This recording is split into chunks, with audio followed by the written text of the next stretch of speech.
ilmaan oromoo mirga sabaatiif osoo namanii lubbuu wareegaman keessaa tokko Hayilamaariyaam Gammadaati. Hayilamaariyaam Gammadaa abbaa isaa obbo Gammadaa Masqalee fi haadha isaa adde Kaaddee Adaanuu irraa bara 1907 godina Shawaa Kaabaa aanaa Jildaa ganda Gondoo jedhamutti dhalate. Akkuma umriin isaa barnoota bahee gara magaalaa Finfinneetti dhufuun barnoota isaa jalqabe. Haa ta'u malee yeroo sanatti xaaliyaaniin biyya waan weerartee barnoota isaa gidduutti addaan kutuun xaaliyaanii loluu jalqabe. Falmii yeroo dheeraan booda xaaliyaaniin qabamee waggaa 3 hidhameen booda akkuma xaaliyaaniin biyyaa baateen gara Finfinneetti deebi'uun sana booda kan yeroo sana waajjira ministeera hojii jedhamuun beekamutti qacaramuun kutaalee biyya kanneen akka Walloo, Shawaa, Tigraay, Harargee, Kaafaa, Iluu Abbaa Boor, Baalee fi Arsii deemuun hojjeteera. Carraa kanaanis waa'ee Oromoo fi kutaalee Oromiyaa akkasumas bulchiinsa jallaa Oromoo fi qaamonni qooda fudhatan danuudha. Isaan keessaa tokko namoota daddabarsitoota seeraan alaa jedhamuun beekamanidha. Daddabarsitoonni kanneen godaantota irraa mallaqa argachuuf jecha haala isaaniif danda'ameen hundaa namoota karaa seeraan alaan godaanan gorsu. Biyya itti nama ergan keessatti mallaqni salphaatti akka argamu fakkeessu namoota akka carraa milkaa'an fakkeenya fudhachuuf qalbii namoota hawwachuuf yaalu. Haala kanaan gowwoomsuu fi sossobuun mallaqa baay'ee irraa fudhachuun gara biyya birootti dabarsu. Qaamolee ilmaan oromoo mirga sabaaf osoo falman lubbuu wareegaman keessaa tokko Hayilamaariyaam Gammadaati. Hayilamaariyaam Gammadaa abbaa isaa obbo Gammadaa Masqalee fi haadha isaa adde Kaaddee Adaanuu irraa bara 1907 godina Shawaa Kaabaa aanaa Jiddaa ganda Bongojjii jedhamu dhalate. Akkuma umriin isaa barumsaaf ga'een gara magaalaa Finfinnee dhufuudhaan barnoota jalqabe. Haa ta'u malee yeroo sana xaaliyaaniin biyya waa weerarteef barnoota isaa gidduudhaan addaan kutuun xaaliyaanii loluu jalqabe. Falmaa yeroo dheeraan booda xaaliyaaniin qabamee waggaa 3 eega hidhameen booda akkuma xaaliyaaniin biyyaa baateen gara Finfinnee deebi'uun sana booda kan yeroo sana waajjira ministeera hojii jedhamuun beekamu qacaran.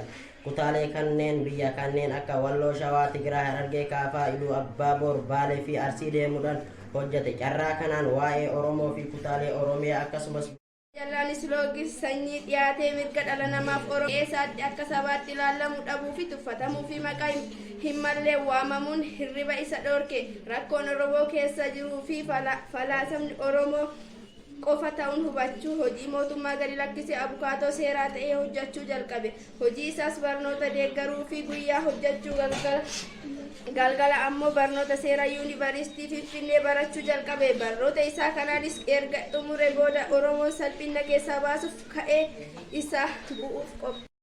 Seeraan alaa namoonni lammii biyya tokkoo ta'anii sababa adda addaa yeroo gara biyya adda addaatti godaanan ni mul'atu. Adeemsi namoonni biyya ofii dhiisanii karaa seeraan alaatiin biyya ambaatti godaanan kun godaansa seeraan alaa jedhamuun beekamu. Namoonni sababoota adda addaan godaansa seeraan alaa filachuu danda'u.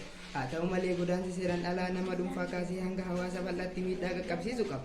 Godaansa seeraan alaa jajjabeessuu fi raawwachiisuu keessatti qaamonni qooda fudhatan danuudha. Isaan keessaa daddabarsitoota seeraan alaa jedhamuun beekamanidha. Daddabarsitoonni kunneen godaantota irraa mallaqa argachuuf jecha haala isaaniif danda'ameen hundaan namoonni karaa seeraan alaan akka godaanan gorsu. Biyya ittiin nama ergan keessatti mallaqni salphatti akka argamu fakkeessuun namoota akka carraa milkaa'an fakkeenya fudhachuun qalbii namoota hawwachuu yaalu. Haala kanaan gowwoomsuu fi sossobuun mallaqa baay'ee irraa fudhachuun gara biyya birootti dabarsa. Sadii erga hidhameen booda akkuma xaaliyaaniin biyyaa baateen gara Finfinneetti deebi'e. Sana booda kan yeroo sana waajjira ministeera hojii jedhamee beekamutti qaxxaamuruun kutaalee biyya kanneen akka Walloo, Shawaa, Tigraay, Harargee, Kaafaa, Iluu Abbaa Boor, Baalee fi Arsii deemuun hojjeteera. Carraa kanaanis waa'ee Oromoo fi kutaalee Oromiyaa akkasumas bulchiinsa jaallan Oromoo irratti fe'amee fi waa'ee impaayera Itoophiyaa hubannaa gaarii argateera. Bulchiinsi jaallan loogisi sanyii dhiittaa mirga dhala namaa Oromoo keessatti akka sabatti ilaalamuu dhabuun tuffatamuu fi maqaa hin malle waamamuun hirriba isa dhorke. Rakkoo Oromoo keessa jiruuf haalli isaa Oromoo qofa ta'uu hubachuun mootummaa gadi lakkisuun abukaatoo seeraa ta'ee hojjechuu jalqabe. Hojii isas barnoota deeggaruuf guyyaa hojjechaa galgala ammoo barnoota seeraa yuunivarsiitii Finfinneetti barachuu jalqabe. Barnoota isaa kanas erga xumureen booda Oromoo salphina keessaa baasuuf gahee isaa ba'uuf of qopheessuu jalqabe. Godaansa seeraan alaa jajjabeessuu fi ariifachiisuu keessatti qaamonni qooda fudhatan danuudha.